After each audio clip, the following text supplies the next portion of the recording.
Hallelujah. Magandang umaga po sa ating lahat. Tayo po ngayon ay dadako sa ating Sunday discipleship. So, nandito na tayo sa discipleship program. Ito po yung unang-unang Sunday na magdi-discipleship tayo. So, nawa matapos po natin itong lahat. Ang topic natin ngayong umaga na is about God. So, bago po tayo mag-start, tayo po muna ay umawit sa Panginoon. Let's invite the Holy Spirit sa ating pong kalagitnaan. Hallelujah, Lord. Tayo pong lahat ay tumayo. Purihin natin ang Panginoon. Hallelujah, Jesus, O God. Hallelujah. Tunay nga po, Panginoon, na wala pong mahirap sa inyo. Kayo ang Diyos noon, ngayon at magpakailanman. Wala pong imposible sa iyo, O Lord God. Hallelujah. Walang mahirap sa iyo. Walang mahirap sa iyo. Ikaw ang Panginoon na makapangyarihan. Walang mahirap, walang mahirap, walang mahirap sa'yo. Yes, Lord, salamat sa iyo, Panginoon. Tunay po, Ama, na wala pong mahirap sa inyo, Panginoon. Kayo ang maikha ng langit at ng lupa at ng lahat ng nakikita namin, Panginoon, at hindi namin nakikita. Ama, maraming pong salamat sa inyo sa umagang ito. Kayo po ang patuloy na mapulihan, maparangalan sa aming kalagitnaan, patuloy, Ama, na magpakilala ka sa bawat isa sa amin, maunawaan namin mabuti, Panginoon, kung sino ka sa aming buhay, O God, Lord. Maraming pong salamat sa inyo, sa inyo lamang po ang lahat ng papuri sa pangalan ni Jesus. Amen. Hallelujah. So sa umagang ito, we will talk about all about God. No? Sino ba ang Diyos sa ating buhay? Okay? So sabi dito, ang Diyos, nung pagbukas pa lang ng Bible, no? Sinabi niya doon, in the beginning, God created the heaven and the earth. Amen? So ibig sabihin, from nothing, no? Simula sa wala, nagkaroon ng creation. So noong panahon na yon, kadiliman ang bumabalot sa buong mundo. Madilim. Actually, talagang kadiliman, and then there is water. At ang Espiritu ng Diyos ay naglalakbay. Amen? Sa ibabaw ng tubig. And then, nagkaroon ng creation. No? So, ang ating Ama na nasa langit, siya po ay creator and sustainer. God is the origin of life, having created the universe and everything in it. So, walang kalilikha na nakikita natin dito sa mundo na hindi nanggaling sa Diyos. No? Lahat tayo ay nanggaling sa Diyos Ama. Siya ang naglikha sa atin. Sabi ng Colossus 1:16-17, sapagkat sa pamamagitan niya ay nilikha ang lahat ng nasa langit at nasa lupa, nakikita man o hindi, pati ang mga espiritual na kapangyarihan, paghahari, pamamahala, at pamumuno, ang lahat ay nilikha ng Diyos sa pamamagitan niya at para sa Kanya. Siya ang una sa lahat at ang buong sansinukob ay nananatiling nasa kaayusan sa pamamagitan niya. So nakikita po natin ang buong mundo. No? Naniniwala ba tayo may Diyos? Amen. Kaya tayo nandito dahil may Diyos, no? Nakita ba natin ang universe? Sabi nga natin nung tayo nag-aaral, no? No, ang solar system. No, paano ang solar system ay talagang yung kanyang sistema, nakalinya ang mga planeta, nasa gitna ang araw, umiikot sila ng maayos, hindi nagkakabanggaan, hindi nagkakabungguan, no? Maayos sa umiikot. Maging tayo, yung ating creation, yung structure natin as human being. Alam niyo ba na walang isang human being na magkapareho? Sa dami natin, billion tayo sa mundo. No? Pero walang magkapareho ng fingerprints. Unique ang bawat isa. Kinreate tayo ng Panginoon ng unique. No? Yung creation ng Lord, hindi yan matatawaran. Kahit anong gawin ng science, ang creation ng Lord, andun na siya yung nagsimula ng lahat ng bagay. So lahat ng nakikita natin, nanggaling yan mula sa Panginoon. No? Mula sa Diyos. Siya ang pinanggalingan natin. Kaya ang unang tao, dati isa, una si Adan, no? At si Eva. Lahat ng tao sa buong mundo, ang pinanggalingan lang yan ay si Adan at si Eva. Imagine mo yan. Kahit anong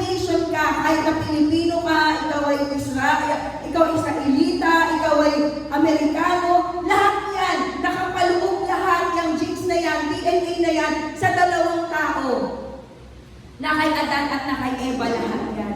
No, kahit tayo magkakalayo tayo, meron nakatira sa Amerika, may nakatira sa Japan, may nakatira kung saan, tayong lahat ay nagmula lang sa isa sa dalawang tao. No?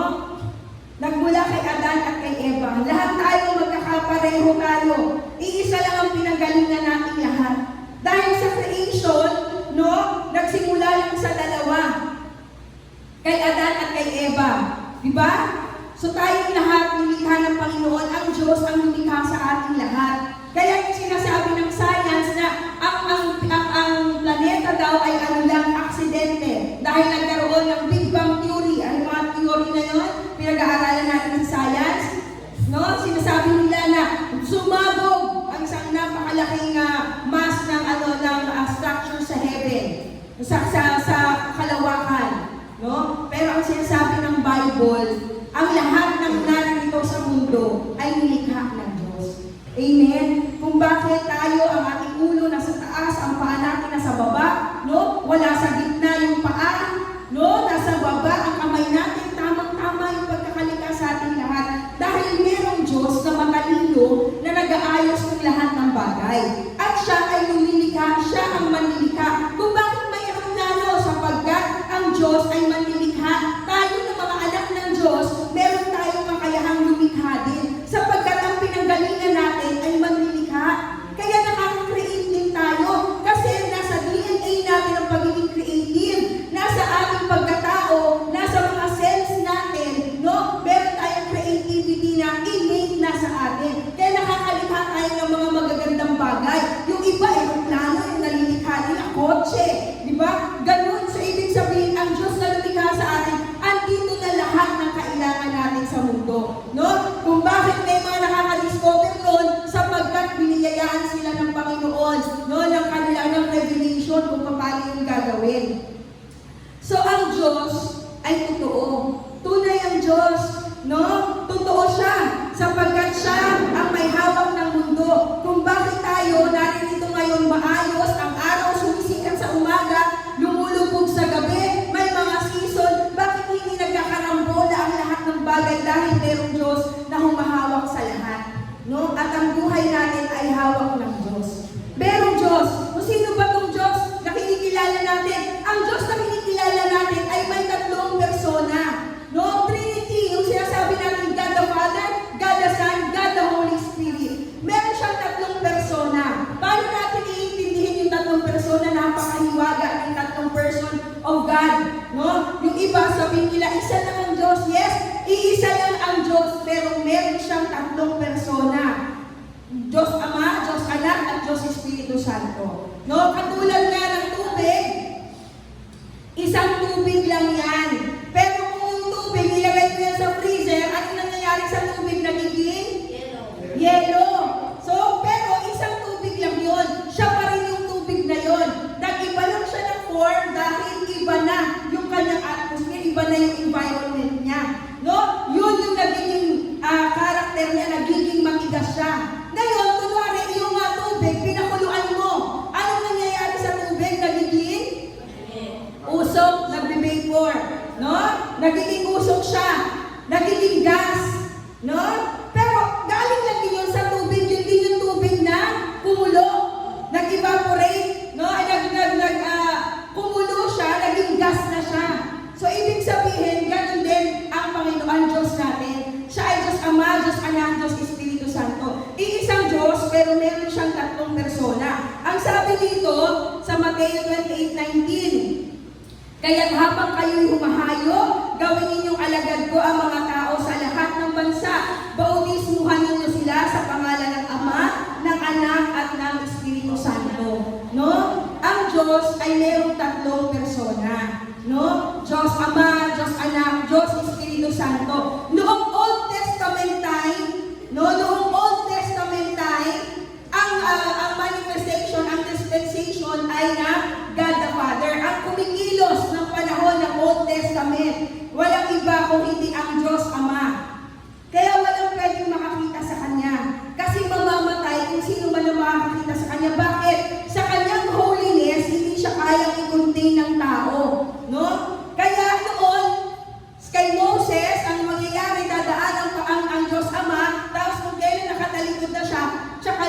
nakita ni Moses yung anino niya. Kasi hindi kayang makita ng tao ang Diyos Ama sa kanyang kabanalan, sapagkat siya ay banal at walang sino mang makakatagal sa kabanalan ng Diyos na hindi mamamatay.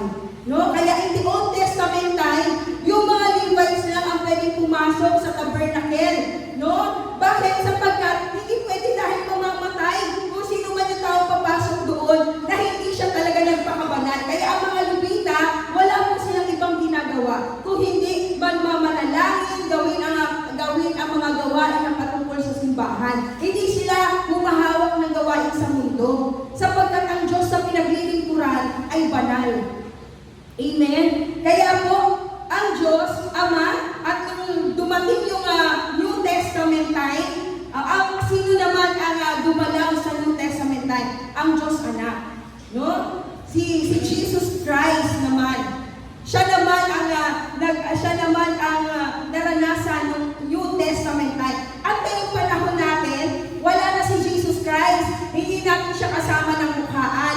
Ang iniwan niya ay ang banal na Espiritu. So ang nasa atin ngayon, ang kasama natin ay ang Holy Spirit ng Diyos. At ang Holy Spirit ng Diyos, no, siya ay mapanibubuin. Ibig sabihin, nasasaktan siya. No, madali siya masaktan, siya ay siloso, no? Kaya ang gusto niya talaga, sabi nga, do not grieve the Holy Spirit of God. Oh, do not grieve the Spirit of God. No? So ngayong mga panahon na ito, ang kasama natin, ang kapiling natin, walang iba kung hindi ang banal na Espiritu ng Diyos. Okay? So ngayon, ano ang mga katangian ng Diyos? Ang katangian ng Diyos, siya ay eternal. No? Pag sinabi mong eternal, ang ibig sabihin ng eternal, ibig sabihin hindi siya namamatay, immortal, walang kamatayan. Siya ang simula, siya ang wakas. Wala siyang, para siyang bilog. Di mo alam kung saan magsisimula, saan magwawakas. No? Ang Diyos ay eternal, wala siyang katapusan. Sabi ng Timoteo 1:17, purihin natin at luwalhatiin magpakailanman ang iisang Diyos, haring walang hanggan, walang kamatayan at di nakikita. Amen. Amen. Meron bang nakakita sa Diyos? Wala. No? Hindi siya nakikita. Bakit? For God is Spirit. Espiritu siya. Espiritu. Ang Espiritu, hindi mo siya kayang makita. Hindi mo rin siya kayang hawakan. No? Ang Espiritu, hindi nahahawakan. God is Spirit. Amen? Wala siyang kamatayan. Hindi siya namamatay. Amen? Siya ay magpakailanman. No? Hindi nakikita. Siya ay magpakailanman. No? Wala siyang kamatayan. Ano pa? Ang Diyos ay all-knowing, omniscient. Alam niya lahat ng bagay. Sabi ng awit 139, 1-4, Ako'y iyong sinisiyasat. Batid mo ang aking buhay. Ang lahat mong lihim, Yahweh, ay iyak mong nalalaman. Ang lahat ng gawain ko sa iyo ay hindi lingid. Kahit ikaw ay malayo, batid mo ang aking isip. Ako'y iyong nakikita, gumagawa o hindi man. Ang lahat ng gawain ko'y pawang iyong nalalaman. Di pa ako umiimik, ang aking sasabihin. Alam mo ng lahat yon, lahat ay di malilihim. Wala po tayong malilihim sa Diyos. Alam ng Diyos ang kaibuturan ng puso natin. No? Wala tayong malilihim sa Kanya. Pwede tayong maglihim sa mga kapitbahay natin, sa mga mahal natin sa buhay, pero ang Diyos, alam niya lahat. Kahit hindi mo yan sabihin, hindi mo kaya ng bibig mo, alam ng Diyos kung ano ang nasa isip mo, kung ano ang nasa puso mo. Alam ng Diyos lahat. Amen? Alam niya kung totoo ang sinasabi mo, alam niya kung hindi totoo ang sinasabi mo. Alam niya lahat. Amen? All-knowing ang Diyos. Kaya nga, wala pa tayo doon, nandun na ang Diyos. No? Nagsisimula pa lang tayo, tapos na yun sa Kanya. Bakit? Kasi all-knowing ang Panginoon. All-knowing siya. Alam niya kung anong magiging buhay natin. No? Alam niya. Bakit? Kasi meron siyang plano sa ating lahat. Amen? Kaya tayo nandito sa mundo. Sabihin mo dyan sa katabi mo, may plano sa iyo ang Diyos. Amen. May magandang plano ang Diyos sa ating mga buhay. No? Kaya tayo nandito sa mundo. Kasi meron siyang magandang plano para sa ating lahat. Alam ni Lord kung ano ang mangyayari sa atin kung tayo lang ay susunod sa Kanya, matutupad yung mga magandang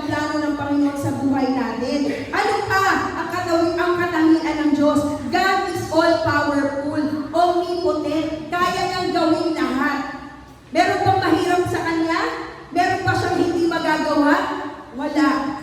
No? Walang mahirap sa Diyos, ang lahat ay kaya niyang gawin. Sabi ng Luke 1:37, sapagkat walang anumang bagay na hindi kayang gawin ng Diyos. Amen? Walang kahit na anong bagay na hindi niya kayang gawin. Walang mahirap sa Kanya. No? Ang katangian niya, siya ay all-powerful. Lahat kaya niya. Amen? Kaya ng Diyos lahat. So yan ang Diyos. Ano pa? Ang Diyos ay omnipresent. Ibig sabihin, lagi siyang nandyan. Sabi ng awit 139:7-10, saan ako magpupunta upang ako'y makatakas? Sa iyo bang espiritu ako ba'y makakaiwas? Kung langit ang puntahan ko, tiyak naroroon ka. Sa daigdig ng mga patay, humimlay man ako, ikaw din ang kasama. Kung ako ay makalipad, umiwas, napalipad silangan, o kaya ang tirahan ko'y ang duluhan ng kanluran, tiyak ikaw ay naroon upang ako'y pangunahan, matatagpuan kita roon upang ako ay tulungan. Kahit saan tayo pumunta, kahit saan tayo magtago, kahit tabunan ng lupa, no? Alam ng Diyos, nakikita ng Diyos, nandun ang Diyos. Amen? Nandun siya. No? Omnipresent ang Diyos. Nandoon ang Diyos kahit saan nandoon siya. No? Hindi katulad ng kalaban ng Satanas, no? Pag nandito, wala siya sa kabila. No? Ang kalaban, hindi niya rin kayang makita kung ano yung laman ng ating isip. Ang Diyos lang ang nakakaalam. At ang Diyos lang ang may kakayahan na maging present sa lahat. No?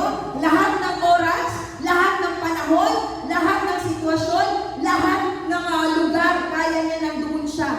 No? Yan ang katangian ng Diyos. Kahit saan nandoon ang Diyos, walang lugar na pwede tayong magtago na wala doon ang Diyos. Nandoon ang Diyos kahit saan nandoon ang Diyos. Kaya kapag tayo ay may problema, alam ni Lord yung pinagdadaanan natin. Alam ng Diyos yung ating sitwasyon. Kilala tayo ng Diyos bawat himay-himay natin. Kahit yung bilang na buong natin, alam ng Diyos yan lahat. Walang maitatago sa Panginoon. Kahit saan tayo magtago, kitang-kita tayo ng Diyos. Amen? Lahat tayo. Kilala niya tayo. Alam niya ang laman ng isip natin. No? Lagi natin siyang kasama. Kaya ang Diyos, kasama natin siya palagi. Kaya mga kabataan, kung ano man ang ginagawa ninyo, kitang-kita ni Lord lahat yan. Kayang lahat. Ano man ang ginagawa natin, nakikita ng Diyos lahat. Amen? So tayo, kung nakikita ni Lord lahat ng ginagawa natin, dapat maipagmamalaki ang gagawin natin, hindi yung ikakahiya natin. No? Kailangan kapag sinabi yan sa marami, ipagmamalaki natin. No? Kasi wala tayong ginagawa hindi mabuti. Lagi tayong gagawa ng mabuti. Para kung ihahayag man yan, hindi tayo mahihiya. Kung hindi ipagmamalaki pa natin. Amen? No? Yung mga nahihiya sa kanilang ginagawa, tinatago nila yung bakit? Hindi nila yung kayang ipagmalaki. Bakit? Kasi yun ay kasalanan. No? Kaya nga si Adan at si Eva, nung nagkasala sila, dati, kapag dumadating ang Diyos, masaya sila, no? Meron nung nagkasala na sila, ano nangyari? Nagtago na sila. Nahiya sila. No? Sapagkat alam nilang hindi maganda yung ginawa nila, nagtago. No? Kaya kapag may ginagawang hindi mabuti, ang isang tao nagtatago. No? Naglilihim. Pero walang nalilihim sa Diyos. Hindi natin yan kayang itago sa Diyos. Lahat ng ginawa natin, nandun ang mata ng Panginoon, nandun ang mata niya nakatingin sa atin. At pagdating ng panahon, ipapaalala sa atin ng Lord sa pamamagitan ng malaking TV. Yung malaking camera sa langit, sasabihin niya, naalala mo yan, yung ginawa mo na yan. No? Ihahayag yan pagdating ng panahon. Gusto ba natin na ang ihahayag sa atin ay nakakahiya? Hindi natin kaya ipagmalaki? No? Kung alam natin mahahayag ang mga ginagawa natin pagdating ng panahon, gumawa tayo ng tama para hindi tayo mahihiya. Amen? Yung tama yung gagawin natin. Ano ang karakter ni Lord? So alam na natin yung attribute ng Panginoon. Siya ay all-powerful, all-knowing, laging present, omnipresent, no? Siya ay eternal, no? Ngayon, ano ang karakter ng Diyos? Ang Diyos ay righteous. Siya ay holy, just, and loving. So ang Diyos ay just. So ibig sabihin, siya ay makatarungan. Siya ay banal. Ang sabi ng Bible sa 1 Peter 1:15-16, dahil ang Diyos na pumili sa inyo ay banal, dapat din kayong magpakabanal sa lahat ng inyong ginagawa. Sapagkat nasusulat, magpakabanal kayo, sapagkat ako'y banal. Amen. Ang Diyos ay banal. Siya ay all-consuming fire. Sabi ng Deuteronomy 4:24, sapagkat si Yahweh na inyong Diyos ay tulad ng naglalagablab na apoy at siya ay mapanibughuing Diyos. Mapanibughuing ba? Sabi natin, He is a jealous God. Ayaw niya na merong ibang Diyos. Kahit tayo yung sarili natin, hindi tayo pwedeng maging Diyos ng buhay natin. Walang ibang Diyos, iisa lang ang Diyos. Siya lamang ang Diyos. Amen? Sabi doon, God is just, sabi ng awit 89:14, ang kaharian mo ay makatarungan, sa ligang matuwid ang pinagtatayuan, wagas na pag-ibig at ang katapatan, ang pamamahala mo'y ginagampanan. Amen? Ang Diyos ay makatarungan. Kaya nga, sabi ng Bible, kapag ka nagkasala ka, ang kabayaran ng kamatayan, kasalanan. So lahat ng tao, dahil sa ating ninuno, lahat ng tao ay nagkasala, may dala-dala tayong kasalanan. The moment ay labas tayo sa mundo, kasama doon ang kasalanan. At ang kabayaran ng kasalanan ay kamatayan. Dahil ang Diyos ay makatarungan, tayo nagkasalang lahat, dapat lahat tayo namatay. Pero dahil sa kanyang pag-ibig, kabutihang loob, sa grasya at biyaya ng Diyos, tayong lahat sa pamamagitan ni Jesucristo, tayo na dapat mamatay, sa pamamagitan ng dugo ni Kristo, tayong lahat ay mabubuhay. Amen?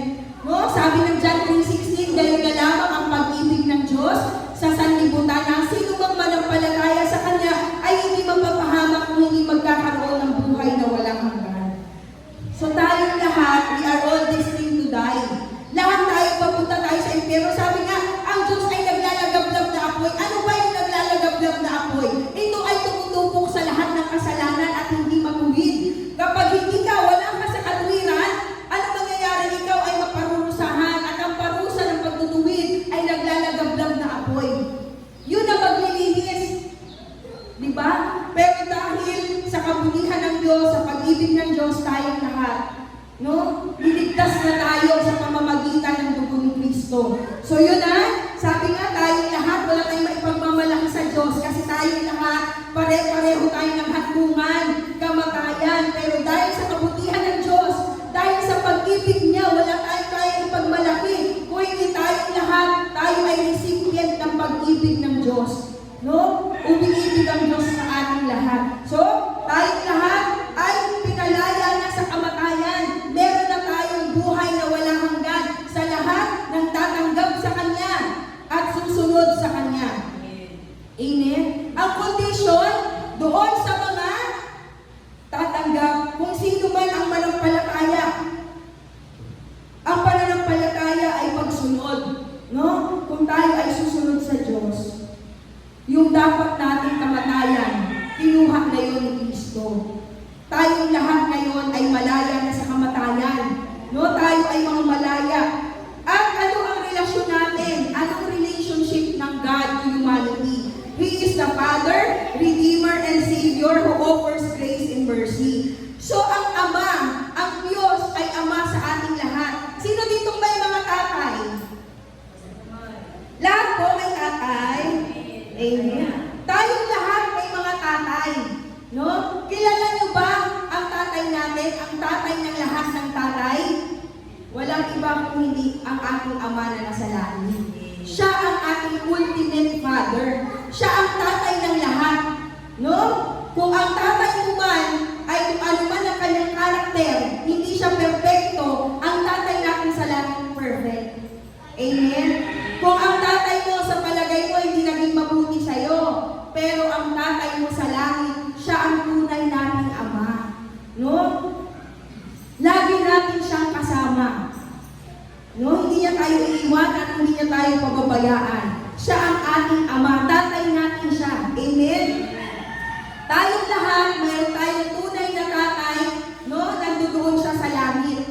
Siya ang Ama natin. Amen? Sabi ng verse John 3:1, tingnan ninyo kung gaano kalaki ang pag-ibig sa atin ng Ama. Tinatawag niya tayong mga anak ng Diyos at iyan na ang totoo. Ito ang dahilan kung bakit hindi tayo nakikilala ng mga sanlibutan. Hindi nila kinikilala ang Diyos. So, ibig sabihin, sa mga tao na tumanggap at naniniwala sa Panginoon, no, makikita mo sila sa simbahan. Bakit? Sapagkat sa simbahan, tayo nagbibigay ng respeto ng ating pagsamba sa Panginoon. No? Kapag ang isang tao ay may pananampalataya sa Diyos, pagdating ng linggo, marunong siyang magpasalamat at magpuri sa Diyos. Amen? Siya ang ating Ama. Amen? Napakabuti niya at siya ay ating Redeemer and Savior. Sabi ng awit 18:1-2, O Yahweh, ikay aking minamahal, ikaw ang aking kalakasan. Si Yahweh ang aking batong tanggulan, aking tagapagligtas. Diyos at kanlungan, tagapag-ingat ko at aking sanggala. Amen? Ang Diyos ay tagapagligtas natin lahat. Ano man ang ating sitwasyon sa buhay, no? Walang ibang tagapagligtas na higit sa Panginoon, na higit sa Diyos. Amen? Siya ang tunay na tagapagligtas. Sabi ng Isaiah 12:2, tunay na ang Diyos ang aking kaligtasan. Sa Kanya ako magtitiwala at hindi ako matatakot, sapagkat ang Panginoong Yahweh ang aking kapangyarihan at kalakasan. Siya ang aking tagapagligtas. Amen? Ngayong umagang ito, ano po ang natutunan natin? No? Sino po ang Diyos sa atin? Naalala ba natin, sino ang Diyos sa atin? May nakakaalala ba? Kung merong naiwan, may nagsulat, sino ang Diyos? Ano ang kanyang karakteristik? Naalala ba? Ano ang katangian ng Diyos? Siya ay? Righteous. Okay. Mapagmahal. Amen. Ang katangian ng Panginoon. So, banal. Ano ang karakteristik niya? Number 1, di ba siya ay eternal? Wala po siyang simula, wala siyang katapusan, wala siyang kamatayan. Eternal siya. Ano ba siya ay? Omnipotent. Omnipotent, kaya niyang gawin lahat ng bagay. Omnipotent, kaya niyang gawin lahat. Siya ay all-powerful. No? All-powerful, omnipotent. At siya ay omnipresent. Omnipresent, nandun siya sa lahat ng dako. Kahit saan tayo magpunta, nandun ang Diyos. Siya ay omniscient. Alam niya ang lahat ng nangyayari sa atin. Kahit ang kaibuturan ng puso natin, alam ng Panginoon. Alam niya yan lahat. Wala tayong kayang itago sa Kanya. Amen? Kilala niya tayo. Alam tayo ng Panginoon. Kaya tayong lahat, walang exempted sa ating lahat. Tayong lahat, accountable tayong lahat sa Diyos. Tayong lahat, no, nilikha tayo ng Diyos. Sana naman, sabi nga siya, ang ating tatay, no? Tayo maging mabuting anak sa Kanya sapagkat mabuti ang Diyos sa atin. So, kilala na ba natin ang Diyos? No? Siya yung lumikha ng lahat at siya rin ang may magandang plano para sa buhay natin. Sana isa puso natin ang pagkakilala natin sa Panginoon at marami pang bagay na hindi kaya ipaliwanag ng salita ang karakter ng Panginoon. No? So ngayong umaga ito, nawa, naintindihan natin, naunawaan natin ang Diyos sa buhay natin. Amen? Next week, pagdating ng panibagong discipleship, magkakaroon tayo ng exam. Ayan, exam natin. Tingnan natin recitation na. O kaya makinig kayo mabuti. Next week na yon, yung susunod natin discipleship. So, salamat sa Panginoon sa umaga nito. Tayo lahat ay tumayo at tayo may manalangin. Ama namin salamat po sa iyo, Panginoon. Lord, sa aming pong munti kakayahan na nais ka namin makilala, Lord God. Lord, bigyan niyo po kami ng karunungan na makilala ka namin ng lubusan, Panginoon, at maunawaan namin at kami po, Lord, ay makalakad, Panginoon, sa mga salita mo. Kami lahat ay mabuhay na ayon sa kalooban mo, makapagdulot kami ng kagalakan sa puso mo, O Diyos. Ama, maraming pong salamat sa inyo pong lahat ng papuri sa pangalan ni Jesus. Amen. Hallelujah. Good morning.